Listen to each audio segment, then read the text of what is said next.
Hi! And welcome to part 4 ng dotChE EEE1.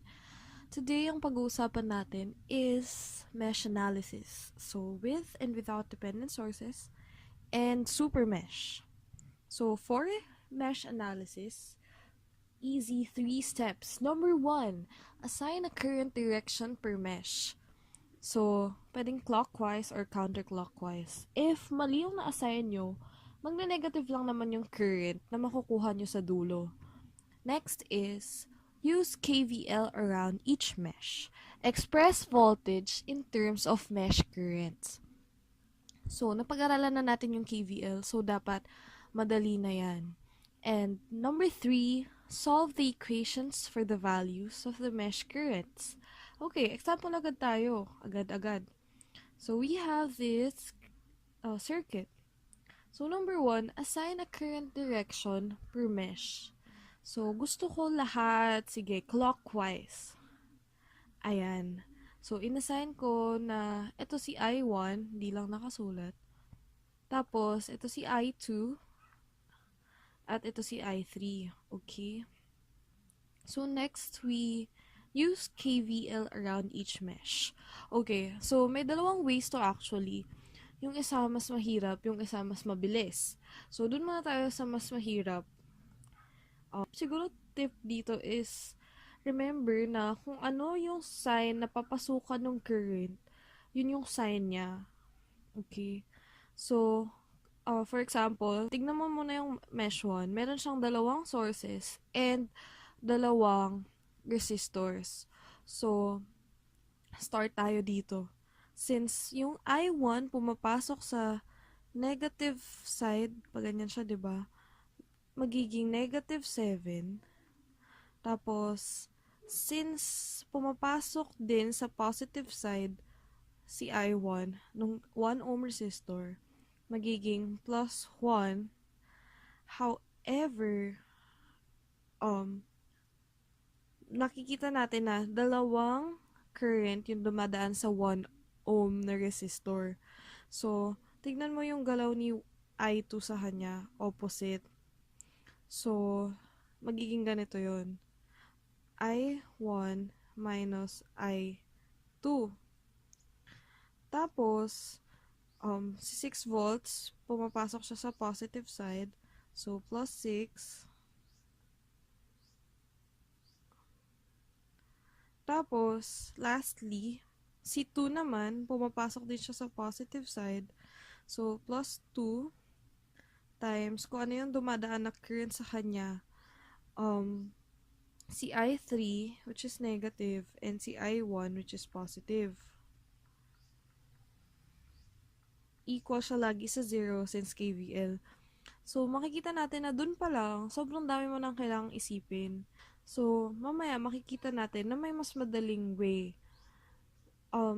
Isa pa pala, kailangan kong i-point out na, so, di ba, Ohm's law, V equals IR.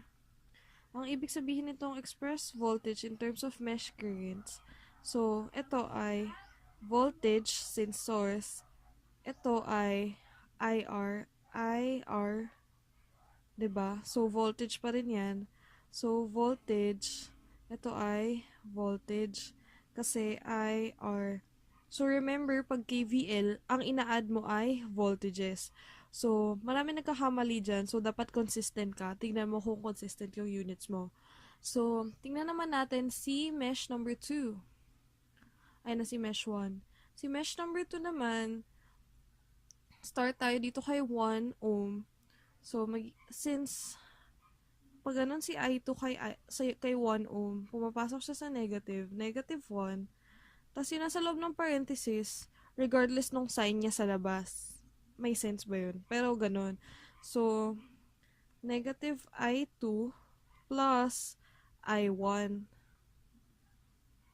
Tapos, si 2 ohms naman, since pag ganun siya, pumapasok siya sa plus side, plus 2 ohms. Since walang iba siyang, since yung 2 ohms ay hindi part ng ibang mesh, isa lang yung current sa kanya. Lastly, si 3 ohms, pag ganun si I2, so pumapasok siya sa negative, minus 3, tapos yung dalawang, part siya ng dalawang mesh, si I2 tsaka si I3. So, negative I2 plus I3.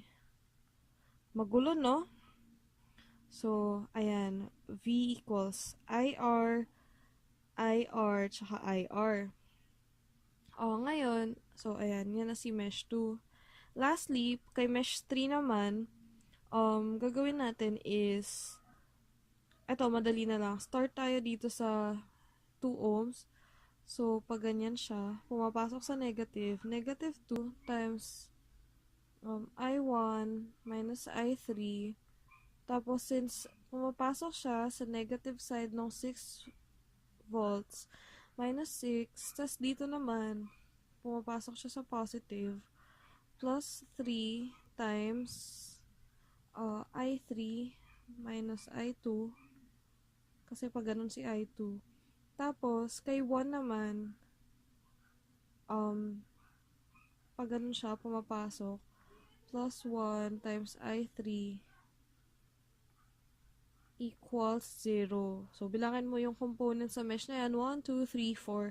Dapat ganun din kadami yung number of terms. Sorry yung pangalan ng sulat ko. So, ito na yung final equations ng tatlong meshes. Ngayon, isi-simplify mo pa yan. Tapos, ipapasok mo pa sa calculator mo. Ang makukuha mo is, ayan, I1 equals 3 amperes, I2 equals 2 amperes, and I3 equals 3 amperes. Ngayon, there is a faster way. So, tingnan muna natin yung first mesh. Makikita natin sa first mesh na may dalawang sources. Ngayon, iba na yung gagamitin natin dito. V source equals V load. Kanina kasi lahat sila naka-equate sa 0. Ayan, 'di ba? Naka-equate sila lahat sa 0. So dito, V source equals V load. Dahil yung source ay nasa kabilang side na, baliktad na rin yung signs niya. Kung saan siya lumalabas, yun yung sign niya. Okay? So, let's start. So, V source. So, dalawa yung sources natin sa mesh 1. 7 minus 1, 6. 7 minus 6 kasi 7 ay positive at yung 6 ay negative. So, equal natin yan sa load. Ito yung mas madaling way ngayon. So, tingin ka sa mesh 1, ilan yung resistors doon? 1 ohm plus 2 ohms, 3 ohms. So, yun yung nasa mesh 1. Ngayon, tingin ka sa mesh 2.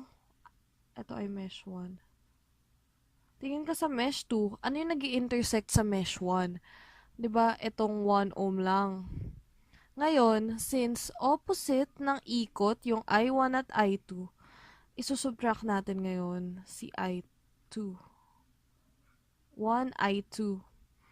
And ganun din gawin natin sa I3. So, tignan mo si 2 ohms. Siya lang naman yung nag-i-intersect sa I3 at I1. And dahil baligtad sila ng ikot, minus I3. Minus 2I3 kasi 2 ohms. Ayan na yun. Ayan na equation 1. Next we have mesh 2. And sa mesh 2, ang gagawin natin, same pa rin.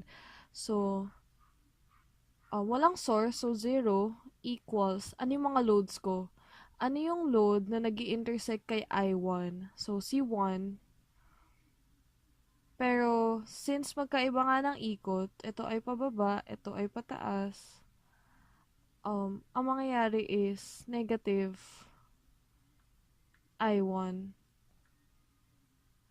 Tapos, ilan yung sa I2? 2 plus 3 plus 1. So, 6 I2. Tapos, ano yung nag-i-intersect sa I2 at sa I3? Yun ay si 3 ohms. And makikita natin na baligtad pa rin ang ikot. So, minus 3I3. Ito na equation 2. And lastly, titignan natin si mesh 3. And ang nakalagay is may isang source, so 6 volts. And dahil lumalabas siya sa plus side, so that is a positive 6. equals si 2 ay nag-intersect with I1 and magkaiba pa rin silang ikot. Ayan, 'di ba? So, making it -2 since opposite ng ikot times I1 plus, ay, wait lang. Si 3 ay baligtad pa rin ang ikot. So, -3 I3, I2, I2. Kasi I2 yung ka-intersect niya.